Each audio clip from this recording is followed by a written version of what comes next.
the terror connection to the Iran-Contra scandal. Again, for those just tuning in, we do go about this a little different and perhaps in more depth than you're used to hearing on the regular news broadcast. Part of the reason is, of course, that most of the key players in the Iran-Contra affair, whatever you want to call it, are people whose names have been cropping up on One Step Beyond and our other related broadcasts for some of them clear back to 1979 when we first started this whole thing. So we are not merely rehashing. We are, in fact, going into some depth and exploring some other people's research and sharing a little bit of our own with you. So we are going to continue in this part of the broadcast talking about the deep sixing of the October surprise, or the purported October surprise.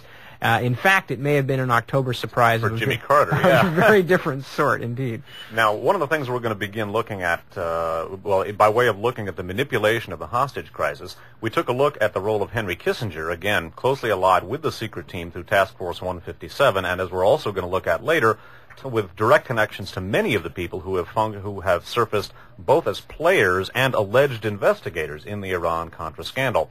We took a look at Kissinger's role in getting the Shah admitted to the United States, directly resulting in the taking of the hostages, as was accurately forecast by the national security establishment.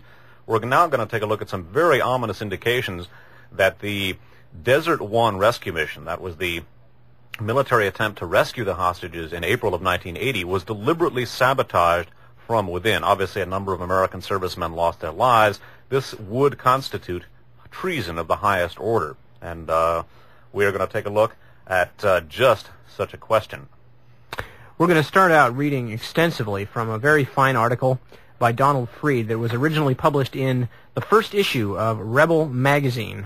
Which magazine, its rise and fall, is a story in and of itself that we're not going to get into tonight. But this is from the Rebel magazine, dated November 22nd, 1983. We should probably just mention that Rebel was a very fine and very short-lived political magazine, specifically a magazine devoted to political inquiry, possibly, although it didn't last long, for its brief tenure, which was something like 8 issues, the best that this country has ever seen.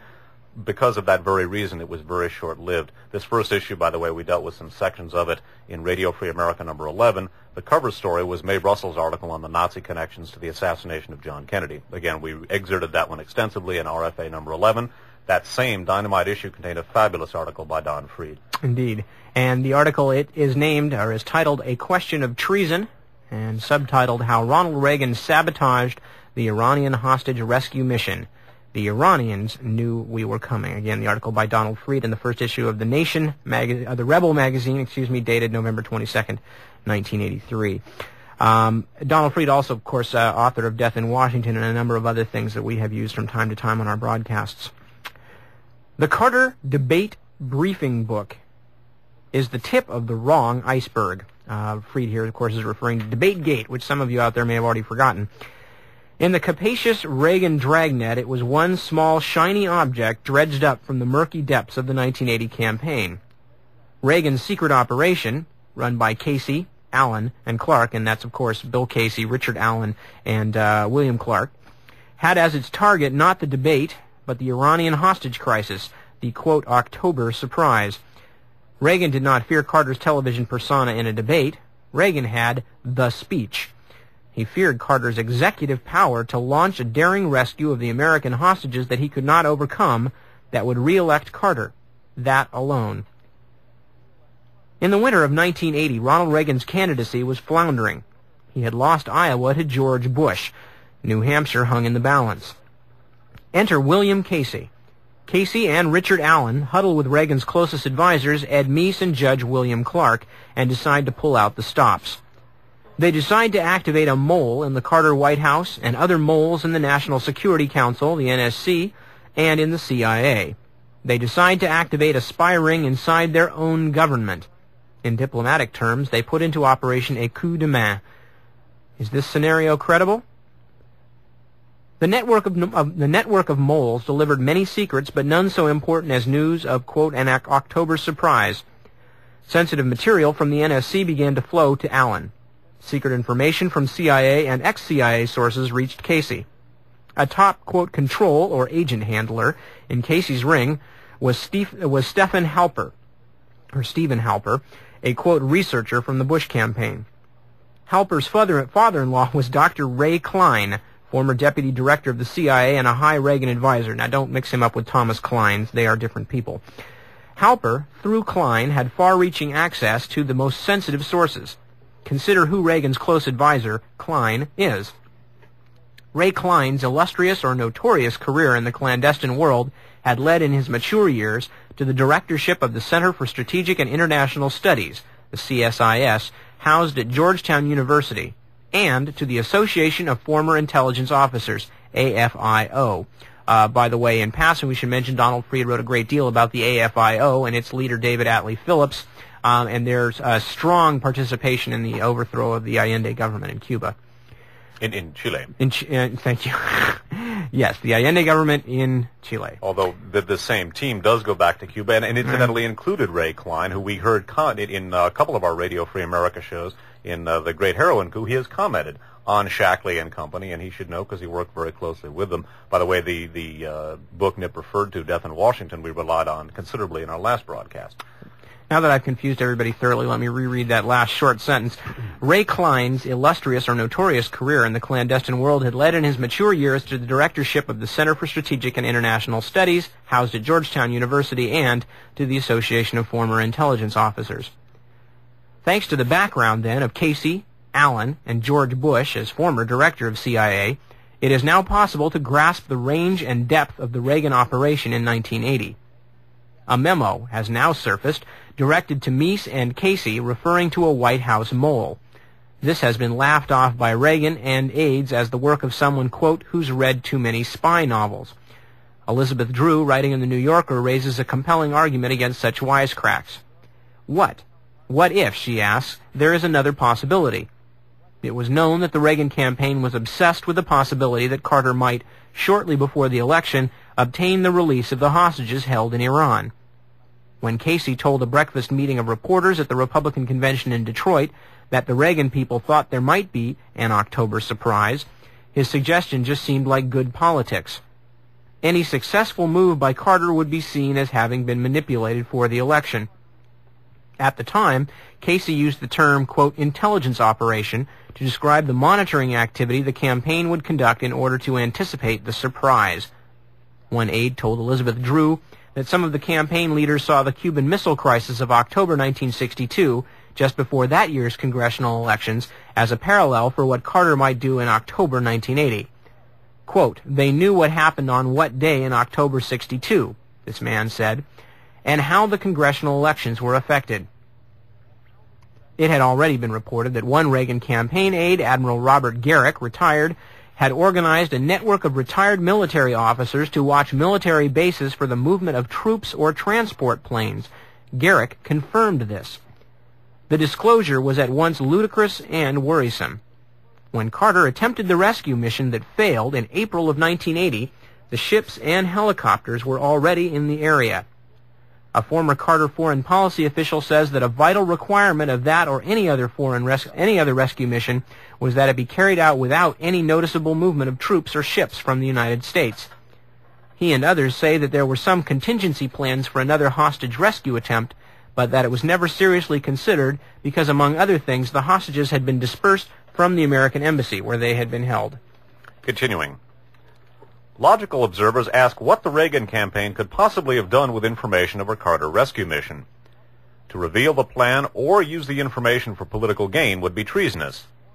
This question leads to a series of related questions. Was the CIA, for instance, loyal to Carter, as they had not been to Nixon? Old boys, unquote, had blocked Carter's appointee, Theodore Sorensen, to head the CIA. This unprecedented rejection of a notable figure such as Sorensen forced Carter in 1977 to appoint an outsider, Admiral Stansfield Turner, to the directorship of the CIA. Turner removed about 600 people from their jobs in the area of covert operations. Many of these people were placed in other positions, about 200 of them retired, and a few were fired outright. I would interrupt that among the people fired outright were Messrs. Wilson, Kleins, and Shackley of the secret team. Continuing. This makes for a very unhappy network. Some of these people were what one former Carter official calls the cowboys, the ones who run around and do things, unquote. Moreover, Carter in 1978 issued a charter designed to put reins on the activities of the FBI and the CIA. Many of the former CIA people who helped out in the Bush campaign joined the Reagan-Bush campaign after the nomination. Among the people working with Klein, Halper et al. Was Robert Gambino, who had been the CIA Director of Security, a position that gave him access to the files of people who had received high-level security clearances. All of Casey's men were active in the Association of Former Intelligence Officers National Network. Ms. Drew sums up well by saying that it is known that the Reagan campaign was extremely worried that Carter might do something about the hostages. It is clear that there was within the Reagan campaign a pattern and practice of obtaining sensitive information from within the White House. Perhaps all this activity amounts to separate pebbles. Perhaps it forms a mosaic. In any event, as far as is known, this sort of activity does not represent, as some suggest, politics as usual. Of course, there have been dirty tricks before, and especially in the pre-Watergate days, some high-handed activities on the part of administrations, but that was then. As of now, there is no sign that anything quite like this has occurred before, unquote. If the Casey Allen spying had as its priority the sabotage of Carter's hostage policy, was the Carter briefing book of any importance at all? Yes. What is not generally recalled is that Carter and Reagan were even in the polls in October of 1980 when the crucially important debate was held. The debate was the climax of the campaign. Reagan had to prove that he could do more than smile and joke, that he was more than an actor. In short, Reagan had to be briefed to destroy Carter in detail. The debate was a fraud because Reagan had been stuffed with stolen information. Just as he had stolen football plays while in high school and President Johnson's message on Vietnam to the Governors' Conference in 1967, so Reagan had stolen for him the other side's signals in 1980. The stakes were high. The debate was the key event of the race. Richard Wirthlin, or Wirthlin, W-I-R-T-H-L-I-N, told Elizabeth Drew that, quote, given the political environment, the election is going to hang or fall on that debate, unquote. Reagan's aides confided to Time magazine that the stolen documents had included every important item Carter used on the air, unquote. David Stockman bragged in a speech that Reagan would win the debate and the election because of the filched briefing material. Casey and Allen had been sucking up information right across the federal bureaucracy. The briefing material used in the debate was one of their ancillary discoveries. Casey's campaign aide, Max Hugel, was later rewarded for his efforts by being appointed to head covert actions at CIA, but he was fired over charges of improper stock trading purchases. During those few short months, March to October in 1980, a domestic destabilization of America by Americans was shaking the country unknown to its citizens. To recapitulate, Casey used the term intelligence operation to describe the monitoring when he and Reagan's campaign chief of staff, Edwin Meese, met with reporters at a breakfast during the Republican National Convention in Detroit in July of 1980. A Republican official said use of this term alarmed Meese and others in the campaign and was not repeated. Robert Garrick, who was in charge of plans and policy for Reagan's campaign, said the campaign intelligence group's information came chiefly from a network of retired military officers who monitored the movements of U.S. troops and transport planes at various air bases across the country. A former high-level campaign advisor to Reagan said that one of the campaign chiefs, Richard V. Allen, received copies of portions of daily staff reports that had been sent to Carter's advisor on national security affairs, Zbigniew Brzezinski. Brzezinski told the Post that the reports to him from NSC staff members on each day's activities were, quote, sometimes extraordinary sensitive material of the highest nature. Any unauthorized distribution to anyone outside the White House would be very serious. Continuing, skipping down farther. On Sunday, April 20th, 1980, the Washington Star played a long, vivid story, quote, the hostages can be freed, by one Miles Copeland.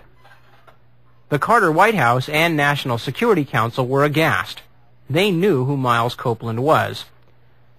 Miles Copeland was so high in the secret world of the Central Intelligence Agency that he had been the American liaison to Colonel Nasser in Egypt during the most sensitive period of Middle Eastern maneuvering in the 1950s. Copeland, in his book Game of Nations, discussed in detail the zero-sum techniques used by CIA to destabilize governments. as in Iran, where Copeland had been a master player in the 1953 coup, which restored power to the Shah. Copeland then had intimate knowledge of Egypt, Iran, and Oman, and the oil sheikdoms, where his own private intelligence PR firm operated for giant oil consortiums. This is important because Egyptian, Iranian, and protectorate sources figured vitally in the secret hostage negotiations and rescue plans. These same sources had been Copeland's for many years. Oman was a primary channel in the flow of information about the rescue. Carter, in his memoirs, stresses again and again the almost incredible lengths to which the President's White House and National Security Council were going to keep the raid secret. But Reagan had a, quote, mole, and it is becoming credible to believe a back channel. Miles Copeland and his various firms and fronts of old boys, referred to in his own Star article. The Carter White House was also concentrating on Oman. Quote, "My persistent anxiety was to maintain secrecy. However, I was soon forced to share the news with one other head of state, when I received information about disturbing stories originating with a former British officer in Oman who was employed by the Sultan. He had reported to British officials in London that we had planes in Oman, which was true, and that they were loaded with ammunition and supplies for the Afghan freedom fighters. The British and Omanis were getting nervous, and I had to send Warren Christopher to London to brief Prime Minister Margaret Thatcher and Foreign Minister Peter Carrington about the true purpose of the planes. Christopher was careful not to ask them for any comment, but simply informed them about our plans for the rescue," unquote. Copeland had worked with British intelligence since World War II, and his MI6 assets in Oman are the best there are, according to his colleagues. The ship movements for the rescue were in the Gulf of Oman. The transport planes supporting the ship in the Gulf of Oman were flying out of Egypt. There was nothing for Casey's retired watchers to watch in the United States. Casey's eyes and Copeland's were watching from the Middle East, the source of the back channel. Finally, Copeland is an almost legendary figure in Iran. He refers to every level and area of the country continually, and it is clear that his contacts in the Savak, that's of course the Shah's secret police, are still alive. Copeland had helped to set up the notorious murderous police of the Shah in the first place. According to authoritative accounts, although the Joint Chiefs of Staff had told Carter categorically after the hostages were taken that no rescue effort was feasible, the military had done a complete turnaround in the intervening months. They knew exactly where the hostages were, a fact they hadn't been certain of at the outset. They had evolved a plan of operation in which they believed, and they had a force in training to execute it. Copeland starts out his astounding speculative fiction, unquote, by saying, "Early last December, a young chap from a certain government agency made the rounds of us old-timers, unquote, unofficially and off the record, unquote, to ask whether we thought an Entebbe-type or SWAT-type raid on the U.S. Embassy in Tehran was feasible. His intention was to elicit a resounding no so as to justify President Carter's policy of restraint when pressure was building up to get the hostages home by Christmas." Copeland, codenamed Mr. Lincoln, now disclosed that he and Safford, the Weasel, Masterson, and the Whistler were all somehow involved in the military planning for some kind of surprise rescue. The Weasel et al., Copeland assures us, are the kings of covert action from OSS days with William Casey, unquote. Shortly after being approached by the government, Copeland states that he and the other old boys did, in reality, work out a rescue scenario. If one compares the Copeland plan, unquote, with what in fact we know the Carter plan contemplated, the most serious questions arise. Hamilton Jordan quotes his boss, Jimmy Carter, at a National Security Council luncheon meeting on April 11, 1980. "As you know," Carter continued, "the first week the hostages were seized, I ordered the Joint Chiefs to develop a rescue plan that could be used in dire circumstances. A team of expert paramilitary people now report that they have confidence in their ability to rescue our people. Before I make up my mind, I want to know your reactions," unquote. The President might say or even believe he hadn't made up his mind, but I knew he had. "Harold," he said, "I'd like for you and Dave Jones to outline the plan, the risks, the problems, and the prospects for success," unquote. So secret was the meeting that Secretary of State Cyrus Vance only learned of the decision to proceed with the rescue after April 11th because he had not been in Washington for the meeting. On April 20th, Vance read the Copeland story in the Star and, perhaps because of it, demanded to know how much was true. Carter tells Vance the plan. Vance is very upset because it's too late. The go order had been given on the 18th. On April 21st, Vance submits his letter of resignation to Carter. Vance had not known, but the NSC had. We now know that the Reagan-Casey spy operation had sources or moles in that NSC. Besides moles, there is strong indication that Casey, Copeland, and the old boys had deep back channels all along from MI6 and old CIA assets. Interrupting MI6 is British intelligence. Continuing. Copeland knows that he is in a minefield with his speculations and attempts to cover himself. Quote, "Before proceeding, it must be stated that President Carter has not confided his intentions to me, nor has this article been cleared by the CIA or anyone else. It has, however, been agreed to by my old colleagues who wish to be associated with it," unquote. Copeland then proceeds to discuss how he and other CIA agents, quote, "turned the crowd when the agency orchestrated the overthrow of the democratically elected government of Mossadegh in 1953. We know now, from the Carter memoirs and other sources, that that is precisely what the U.S. plan to rescue the hostages envisaged, and that CIA street agents were in place and ready to go into action when the violence around the embassy should reach the stage of mass confusion. If we compare what President Carter and his aides have written and said about the rescue plan, one conclusion is inescapable." Now they're comparing. Carter: "We had blueprints of our embassy buildings in Tehran, of course. Much more important, we received information from someone, who cannot be identified, who was thoroughly familiar with the compound, knew where every American hostage was located, how many and what kind of guards were there at different times during the night, and the daily schedule of the hostages and their captors. This was the first time we knew the precise location of the Americans." Then comparing that to what Copeland said, Copeland: "Already we have detailed maps of the embassy compound. We will need to know more, however, about where and how the prisoners are kept, where the booby traps, if any, are planted, how the patrols work, what arms and munitions there are, how food and medical supplies are delivered." Carter: "Our agents, who moved freely in and out of Tehran under the guise of business or media missions, had studied the degree of vigilance of the captors." And they're quoting Newsweek from May 12th. "For weeks beforehand, American intelligence agents, some posing as European businessmen, had infiltrated Iran to ease the way for the commando raid. Some agents, presumably in Tehran much longer, may have penetrated the ranks of the militants guarding the hostages at the U.S. Embassy." Newsweek from May 12th. "A senior U.S. official told Newsweek that excellent intelligence had been turned up on the Tehran embassy, quote, virtually from the inside." Writing in the London Daily Telegraph, respected defense correspondent Claire Hollingworth claimed that more than 100 American agents still were operating in Iran last week. Quote, "Iranian members of the teams," Hollingworth wrote, "managed to bend several of the captors, who then became moles inside the embassy. These moles were ready and willing to assist in the escape," unquote. Excuse me. Compare that to Copeland. Copeland: "Considering what we might offer, and considering that there are sometimes as many as 40 of them," meaning students, "away from the compound, out on the town, or spending the night at their homes, this is an easier feat than it might appear," meaning the recruitment. "Considering the number of prospective agents, and to the CIA pro, every one of those students is a potential agent until proven otherwise, the law of averages is on our side." Continuing. Carter: "The trucks our agents had purchased would be removed from a warehouse on the outskirts of Tehran, driven to a point near the mountain hiding place, and used to carry the rescue team to the city. At a prearranged time, the rescue team would simultaneously enter the Foreign Ministry building and the compound, overpower the guards, and free the American hostages. The helicopters would land at the sites, picking up our people and carrying them to an abandoned airstrip near the city.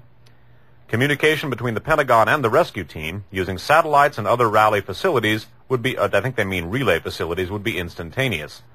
I would receive telephone reports from David Jones and Harold Brown from the Pentagon." Copeland. This is the Carter account, now the Copeland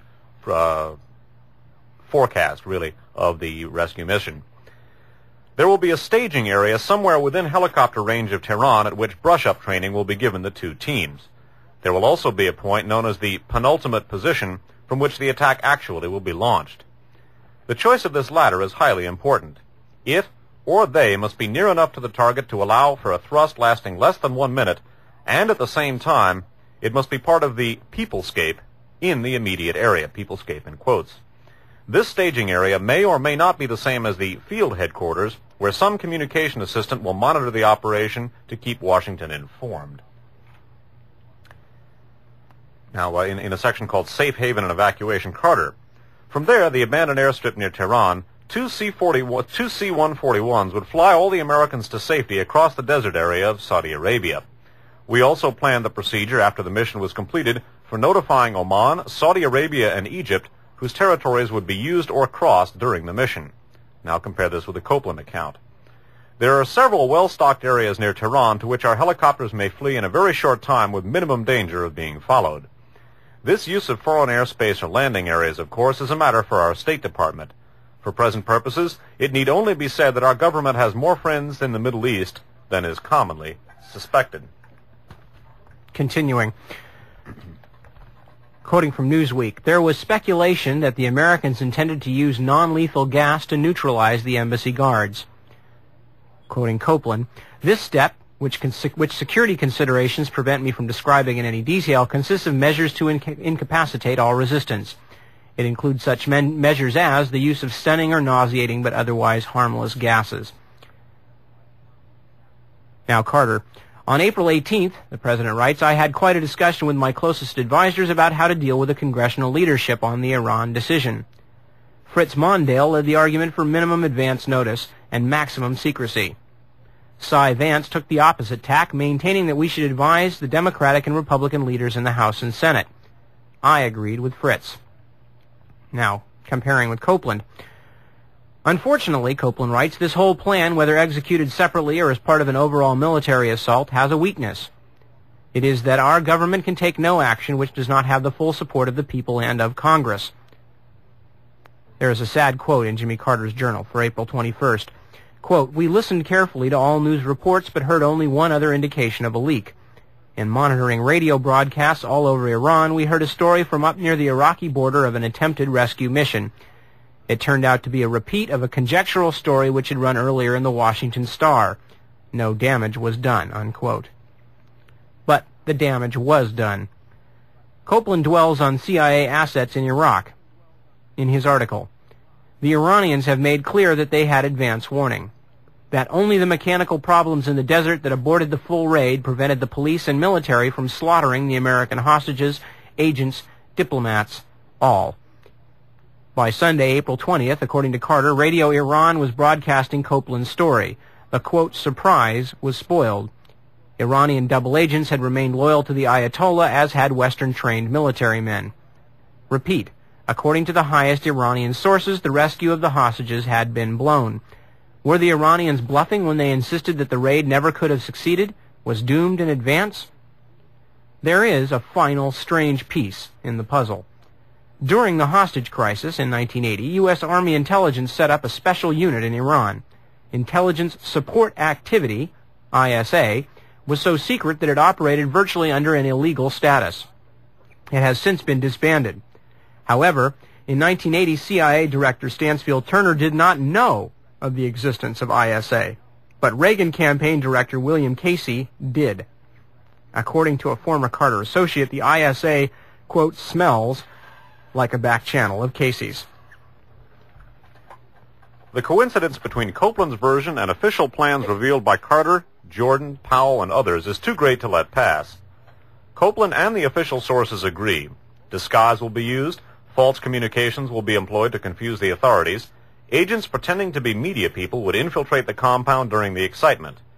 Further, Copeland chatters along about cover stories when, in fact, it is Copeland's star piece that is ripping to shreds what Hamilton Jordan describes as a disinformation campaign that will relax the Iranians, unquote. There was more than mechanical problems at Desert 1, where the mission began. The commander of the operation, Charles Beckwith, let it be known that there was a sudden and suspicious rate of traffic that night in the desert. In Washington, planners feared that the raid's cover had been blown. Had it? According to Time magazine, quote, one of the many ironies of the entire mission was the fact that the C-130s were heading for a remote spot in the desert that the Iranians had feared might someday be used by U.S. forces. Indeed, they even had a map of the spot. It was discovered in the papers of Mahmoud Jafarian, J-A-A-F-A-R-I-A-N, a pro-Shah counterinsurgency strategist who was executed after the revolution.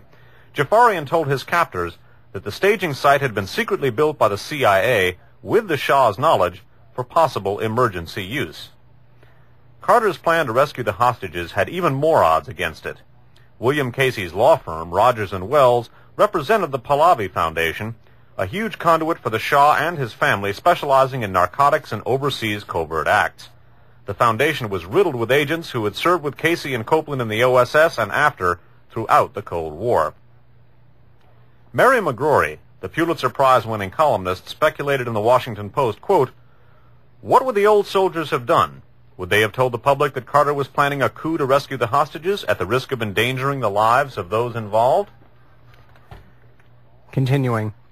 Somehow, the Iranians did know. Rescue team leader Charles Beckwith himself told Newsweek that a number of CIA agents in Tehran had pulled out, so that if the rescue had gone forward, the Americans would have been compromised and at total risk. We know now, from the New York Times book on the aborted mission, that within a week of the embassy takeover, Brzezinski, in quotes, Brzezinski convened in his office the first in a series of high-level secret meetings of what came to be known as the Military Committee. The Military Committee, which met 2 or 3 times a week, also laid the plans for the rescue effort that was finally launched the following April, unquote. Among those the group consulted was H. Ross Perot, the flamboyant Dallas millionaire who, 10 months earlier, had employed former Green Beret officers in a successful raid that freed 2 of his Electronic Data Systems Corporation employees from a Tehran jail. Perot had worked closely with Casey and many of his, quote, old boy aides over the years, so here is still another potential back channel to the Reagan operation. Is it coincidence that on April 9th, 1980, the students holding the embassy vowed to, quote, destroy the hostages immediately if the U.S. began, quote, even the smallest military act against Iran, unquote? The New York Times, too, quoting informed sources, reported on the rescue plan with words that had been anticipated in Copeland's article. The Times maps also amplified Copeland's predictions. On the rescue team, the New York Times writes, rescue teams moved to warehouse on outskirts of Tehran for last-minute briefing by American infiltrators. Copeland writes, it is essential, however, that for both internal and external reasons, the rescue team must have a definite mercenary character and be a discrete combination of Kashais, Kurds, and, of course, Farsis. The New York Times wrote, troops break into the embassy, cut telephone and electricity lines. One group neutralizes Iranians, another frees hostages and evacuates them by helicopters from embassy grounds or nearby Anjadki soccer stadium. Copeland wrote, once the embassy has been entered and the defense is neutralized, Team A will have on its hands a lot of confused defenders and very sleepy hostages. By then, our 3 helicopters will land at designated points and the attackers will begin leading the hostages. Meanwhile, Team B will have taken control of all communications into and out of the compound. And skipping down to the end of the article. What did Reagan know about the rescue mission? And when did he know it? How much more does Charles Beckwith know? Reagan rewarded Beckwith for his, quote, failure by giving him the top job of the 1984 Olympics security and anti-terrorism responsibility. Copeland's article appeared in the U.S. 96 hours before the rescue began, and in Iran it was broadcast repeatedly up until the day itself. Why are those who blame researchers and the Freedom of Information Act for, quote, emasculating covert action silent on this shocking leak? Is the Copeland piece the crown jewel of the Casey, quote, intelligence operation to monitor an October surprise, in Casey's own words? This question is as terrible as those asked of Nixon and Kissinger about the manipulation of the Paris peace talks for political gain. A terrible question of treason. By the way, those peace talks we're going to be touching on in a later article that we're going to deal with this evening. Obviously, I think the point is spelled out pretty clearly by Don Fried in that article. It should be noted, too, that article was in 1983. The existence of this back-channel intelligence operation has been very effectively established, and we'll talk about it some more later in the broadcast, in fact, at considerable length.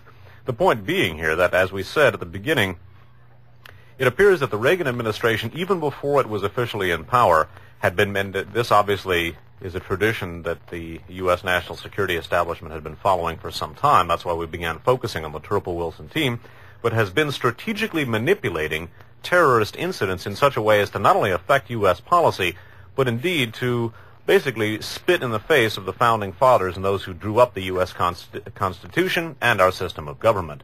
This particular manipulation of terrorism is particularly cynical in light of the fact that most of these people were military men, and that basically their actions got several U.S. military people killed.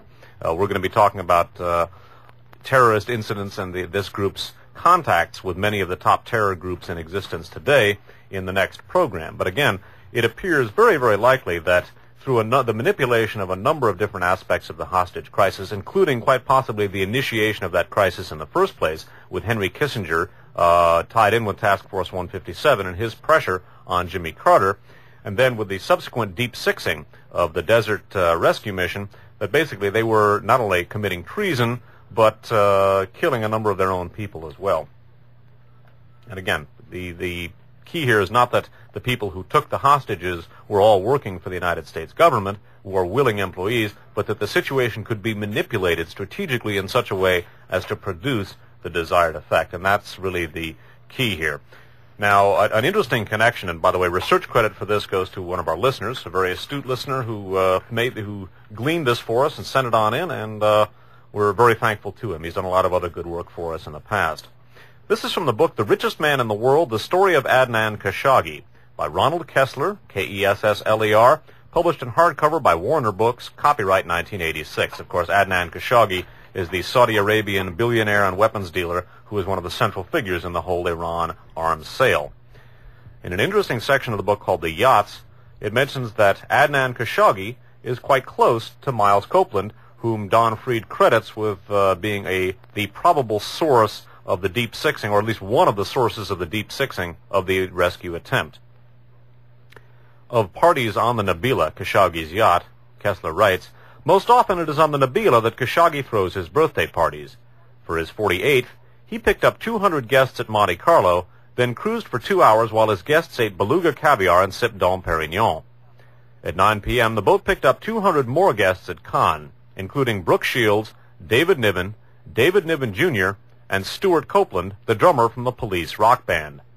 His father, former CIA operative Miles Copeland, travels with Khashoggi to weight loss spas in Germany. Again, we don't want to damn people by association, but the connection between Miles Copeland, an apparent early player in the secret team's manipulations of terror for political purposes, is quite close to Adnan Khashoggi, one of the central weapons dealers in the by now much publicized Iranian arms sales.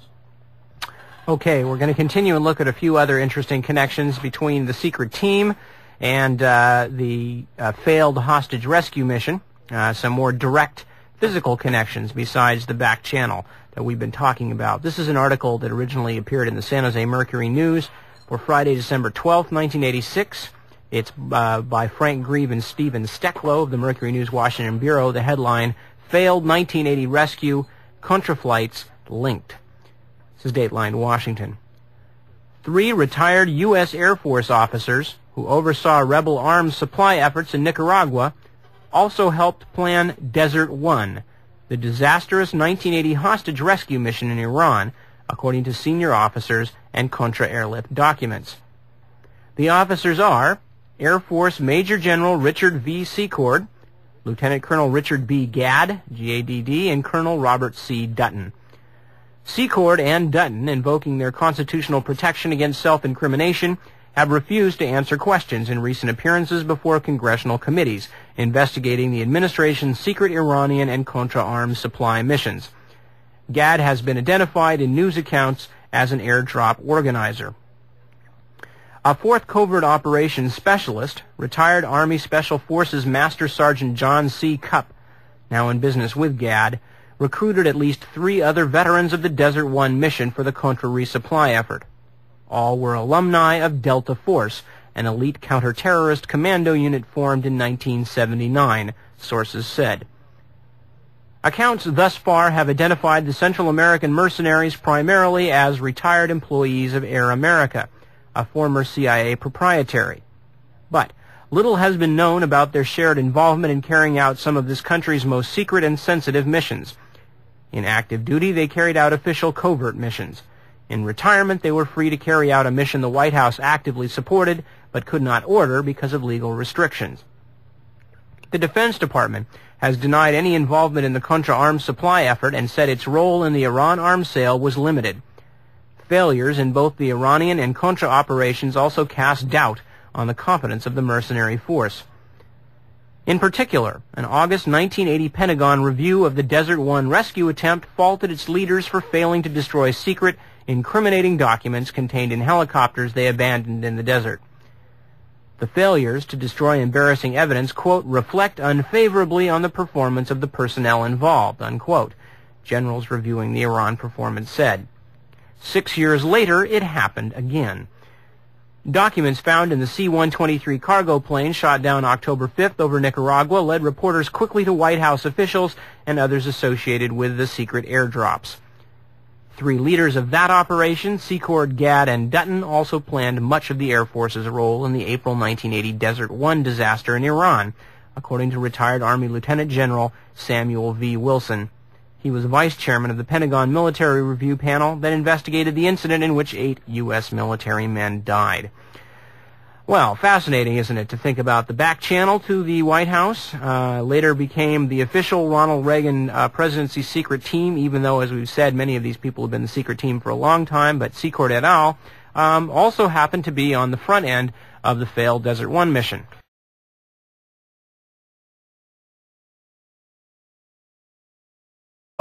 The cover story was Mae Russell's article on the Nazi connections to the assassination of John Kennedy. Again, we exerted that one extensively in RFA number 11. That same Dynamite issue contained a fabulous article by Don Freed. Indeed. And the article, it is named, or is titled, A Question of Treason, and subtitled, How Ronald Reagan Sabotaged the Iranian Hostage Rescue Mission. The Iranians knew we were coming. Again, the article by Donald Freed in the first issue of the Nation, the Rebel magazine, dated November 22nd, 1983. Donald Freed also, of course, author of Death in Washington and a number of other things that we have used from time to time on our broadcasts.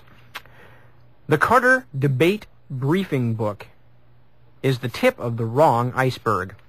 Freed here, of course, is referring to Debategate, which some of you out there may have already forgotten. In the capacious Reagan dragnet, it was one small, shiny object dredged up from the murky depths of the 1980 campaign. Reagan's secret operation, run by Casey, Allen, and Clark, and that's, of course, Bill Casey, Richard Allen, and William Clark, had as its target not the debate, but the Iranian hostage crisis, the, quote, October surprise. Reagan did not fear Carter's television persona in a debate. Reagan had the speech. He feared Carter's executive power to launch a daring rescue of the American hostages that he could not overcome that would re-elect Carter. That alone. In the winter of 1980, Ronald Reagan's candidacy was floundering. He had lost Iowa to George Bush. New Hampshire hung in the balance. Enter William Casey. Casey and Richard Allen huddle with Reagan's closest advisors, Ed Meese and Judge William Clark, and decide to pull out the stops. They decide to activate a mole in the Carter White House and other moles in the National Security Council, the NSC, and in the CIA. They decide to activate a spy ring inside their own government. In diplomatic terms, they put into operation a coup de main. Is this scenario credible? The network of moles delivered many secrets, but none so important as news of, quote, an October surprise. Sensitive material from the NSC began to flow to Allen. Secret information from CIA and ex-CIA sources reached Casey.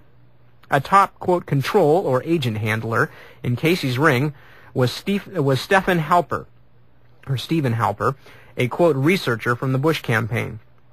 Halper's father-in-law was Dr. Ray Klein, former deputy director of the CIA and a high Reagan advisor. Now, don't mix him up with Thomas Klein. They are different people.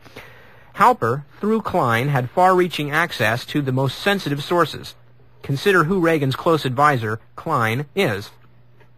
Ray Klein's illustrious or notorious career in the clandestine world had led in his mature years to the directorship of the Center for Strategic and International Studies, the CSIS, housed at Georgetown University, and to the Association of Former Intelligence Officers, AFIO. By the way, in passing, we should mention Donald Fried wrote a great deal about the AFIO and its leader, David Atlee Phillips, and there's a strong participation in the overthrow of the Allende government in Cuba. In Chile. Thank you. Yes, the Allende government in Chile. Although the same team does go back to Cuba, and incidentally included Ray Klein, who we heard in a couple of our Radio Free America shows in the Great Heroin Coup. He has commented on Shackley and Company, and he should know because he worked very closely with them. By the way, the book Nip referred to, Death in Washington, we relied on considerably in our last broadcast. Now that I've confused everybody thoroughly, let me reread that last short sentence. His role in getting the Shah admitted to the United States, directly resulting in the taking of the hostages, as was accurately forecast by the national security establishment. We're now going to take a look at some very ominous indications that the Desert One rescue mission, that was the military attempt to rescue the hostages in April of 1980, was deliberately sabotaged from within. Obviously, a number of American servicemen lost their lives. This would constitute treason of the highest order, and we are going to take a look at just such a question.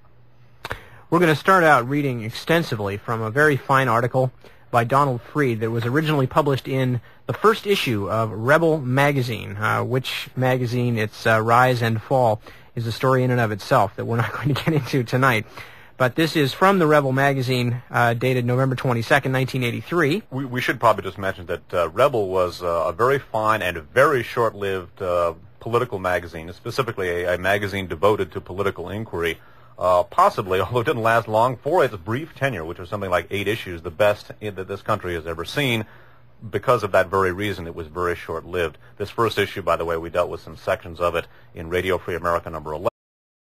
The terror connection to the Iran-Contra scandal. Again, for those just tuning in, we do go about this a little different and perhaps in more depth than you're used to hearing on the regular news broadcast. Part of the reason is, of course, that most of the key players in the Iran-Contra affair, whatever you want to call it, are people whose names have been cropping up on One Step Beyond and our other related broadcasts for some of them clear back to 1979 when we first started this whole thing. So we are not merely rehashing. We are, in fact, going into some depth and exploring some other people's research and sharing a little bit of our own with you. So we are going to continue in this part of the broadcast talking about the deep sixing of the October surprise, or the purported October surprise. In fact, it may have been an October surprise for Jimmy Carter. Yeah, a very different sort, indeed.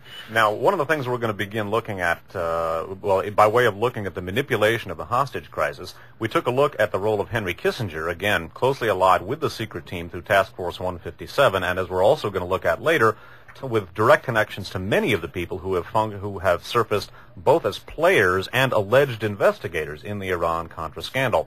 We took a look at Kissinger's